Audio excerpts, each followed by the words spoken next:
Assalamualaikum warahmatullahi wabarakatuh. Waalaikumsalam warahmatullahi. Bagaimana Bang kabarnya hari ini?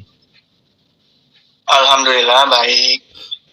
Oke, di sini saya akan mewawancarai Pian tentang Babalian Tandik. Dari ulun, Babalian Tandik ini dilakukan oleh suku Dayak di Kalimantan Selatan. Dilakukan selama seminggu dan melibatkan pemotongan hewan kurban. Apa pengertian dari Babalian Tandik sendiri, Bang? Dari Pian sendiri. Oke, langsung ya. Ya.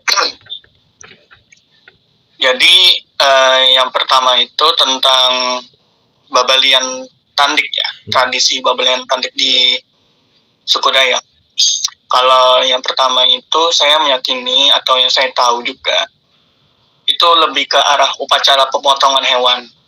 Nah, yang memiliki makna keagamaan yang berkaitan dengan pengorbanan hewan sebagai kurban dalam upacara adat mereka. Nah, pengorbanan hewan ini juga dianggap sebagai bentuk penghormatan kepada leluhur mereka yang dulu atau roh alam menurut kepercayaan suku Dayak. Selain itu juga, pengorbanan hewan ini juga dianggap sebagai bentuk pembersihan diri dan memohon berkah dari Tuhan. Ya, memohon ampun dosa juga gitu, kurang lebihnya kayak kita juga. Gitu. Nah, itu yang pertama. Oke, baik ke pertanyaannya. Bagaimana peran keagamaan dalam tujuan dan makna spiritual dari upacara Badudus dalam Babalian Tandik? Yang saya tahu juga untuk yang kedua ini, perannya itu adalah sebagai untuk membersihkan diri, baik secara dari lahir maupun batin. Tradisi ini juga bertujuan untuk membentengi diri dari berbagai gangguan yang datang dari luar maupun dari dalam. Dalam upacaranya juga, pengantin dan keluarganya juga dimandikan dengan air dudus yang dianggap memiliki kekuatan spiritual untuk membersihkan jiwa dan raga. Mungkin kurang lebih seperti itu. Oke. Pertanyaan selanjutnya itu, bagaimana tahapan dalam pratikum Babalian Tandik? Tahapannya itu mulai dari persiapan upacara, pemotongan hewan sebagai kurban, dan penyajiannya untuk tamu undangan pastinya. Tapi sebelum upacara itu, biasanya dilakukan persiapan seperti membersihkan area upacara itu dan mempersiapkan properti yang diperlukan. Kemudian hewan itu kurban dipotong dan dimasak untuk disajikan kepada tamu undangan yang berhadir. Nah, mungkin seperti itu. Untuk hewannya sendiri itu hewannya bebas atau ada khususnya itu dalam tradisi Babalian Tandik? Apa ini memasaknya? Untuk hewannya sendiri, pemilihan hewannya. Hewannya secara spesifik tidak disebutkan. Jadi sebenarnya saya kurang tahu juga, tapi yang pasti dia mungkin seperti kita juga ya dalam umat Islam. Dia bisa kambing atau saya kurang tahu kalau sapi, tapi kemungkinan kambing itu kemungkinan besar sih. Oke, pertanyaan selanjutnya, apa saja aspek teori Babalian Tandik yang diadakan di daerah Kalimantan Selatan?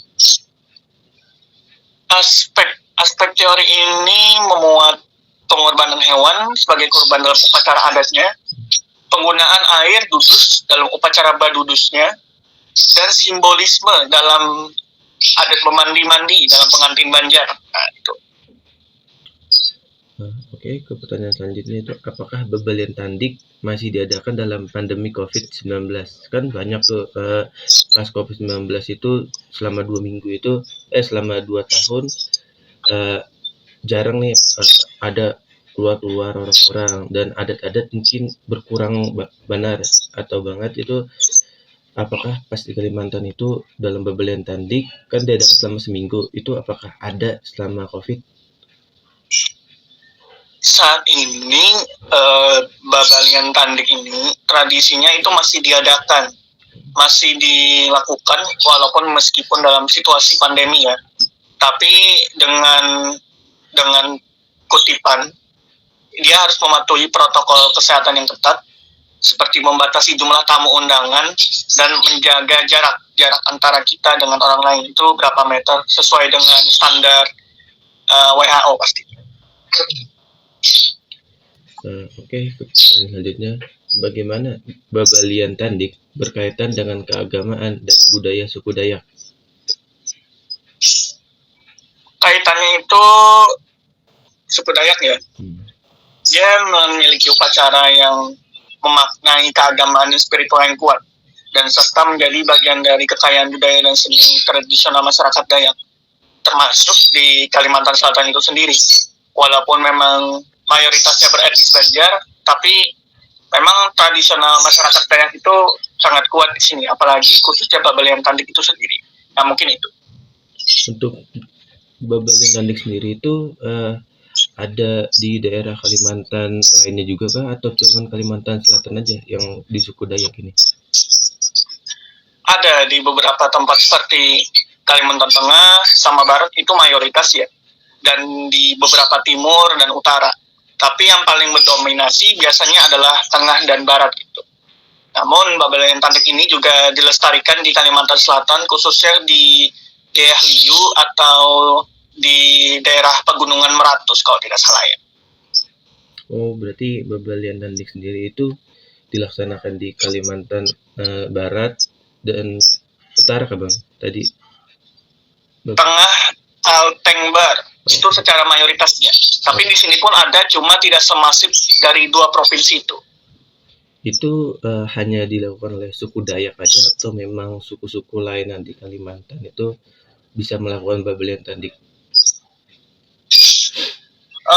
Sebenarnya kalau menurut saya ya, sebenarnya semua suku itu semua orang bisa mempelajari tentang upacara Babalian Tandik ini. Tapi dengan tanda kutip, apakah tradisi yang kita jalankan atau tradisi yang kita ingin pelajari itu berjalan dengan sesuai syariat Islam atau bertentangan malahan.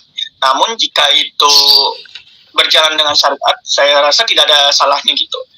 Nah, kecuali memang itu juga bertentangan kan.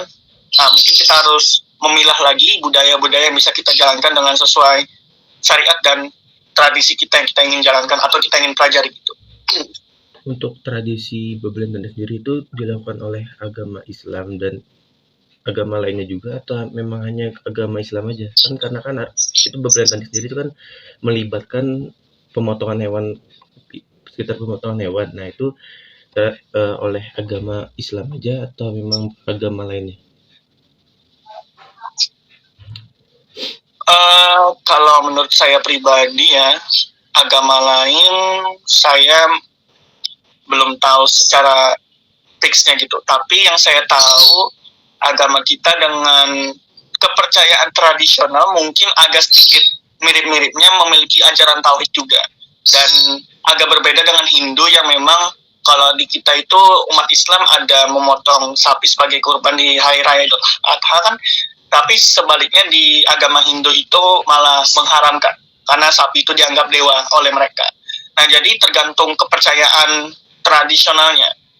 Kalau puasa dengan agama Kristen itu mungkin ada, tapi kalau kita ini mungkin hubungannya dengan kepercayaan tradisional, seperti kalau di daerah suku Sunda itu punya nama sukunya Sunda Wiwitan, kalau di Jawa itu ada Kejawen gitu. Tapi apakah mereka menjalankan itu tergantung gitu Pak. Kalau misalkan memang itu ditunjukkan kepada untuk membersihkan diri atau penghapusan dosa, ya mungkin mereka bisa jalankan gitu.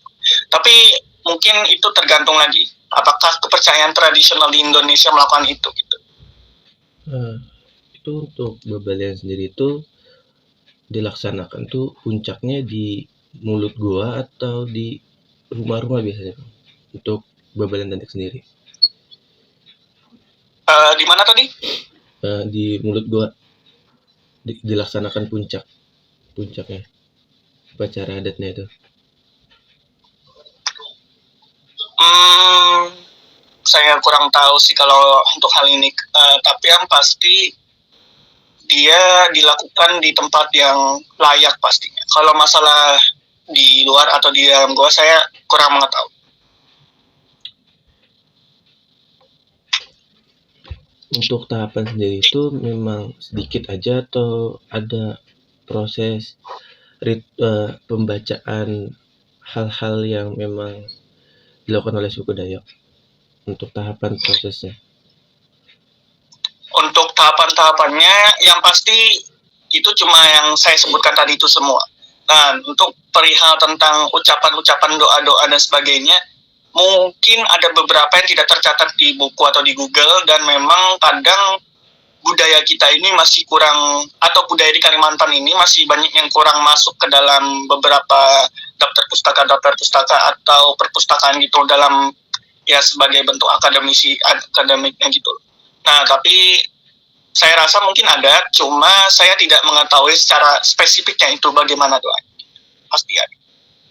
Untuk proses Babalian Tanding sendiri ini oleh suku Dayak khusus atau memang suku Dayaknya itu bebas saja yang memang berkaitan dengan suku Dayak? Dijelaskan di situ cuma tertulis suku Dayak. Walaupun memang banyak yang bilang mengatakan Dayak A, B, C gitu kan, yang kita di Kalimantan ini terbagi-bagi. Kayaknya semua suku Dayak itu bisa, karena di beberapa suku lainnya itu seperti Jawa kebagi-bagi, tapi mereka ada melaksanakan budaya-budaya yang ada di Jawa Timur bagi dari orang Jateng, dan orang Jawa Timur melakukan budaya Jawa yang ada di Jateng. Nah, mungkin sebaliknya gitu. Saya rasa bisa sih, harus. Untuk yang tradisi Babalian Tanding ini bisa dilaksanakan oleh suku Jawa juga dan suku lainnya, atau memang hanya hanya suku Dayak aja yang diperbolehkan? Yang pasti orang-orang yang keturunan suku Dayak itu minimal harus mempelajari dulu. Jikalau orang suku Jawa juga ingin pelajari, atau suku-suku lainnya, itu bisa mempelajarinya secara bahasanya tuh sunnah muakkad gitu. Kalau misalkan mau silakan, dan ini adalah bagian dari budaya Indonesia juga. Jadi kalau orang Jawa mau mempraktekkan selama tidak bertentangan dengan syariat, kenapa tidak gitu kan. Begitupun juga orang Dayak ingin pelajari budaya Jawa juga, nggak apa-apa juga gitu, selama tidak bertentangan dengan agama-agama, nilai-nilai pilar kita gitu. Oh, berarti dalam keagamaan ritual atau tradisi Babalian Tanding ini diperbolehkan aja di mana suku ya, Bang? Boleh, asal yaitu tadi benang merahnya adalah tidak bertentangan dengan syariat aja.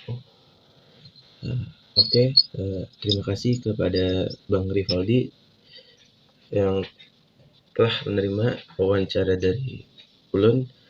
Mohon maaf apabila ada kata-kata yang salah. Wassalamualaikum warahmatullahi wabarakatuh. Oke, waalaikumsalam warahmatullahi wabarakatuh.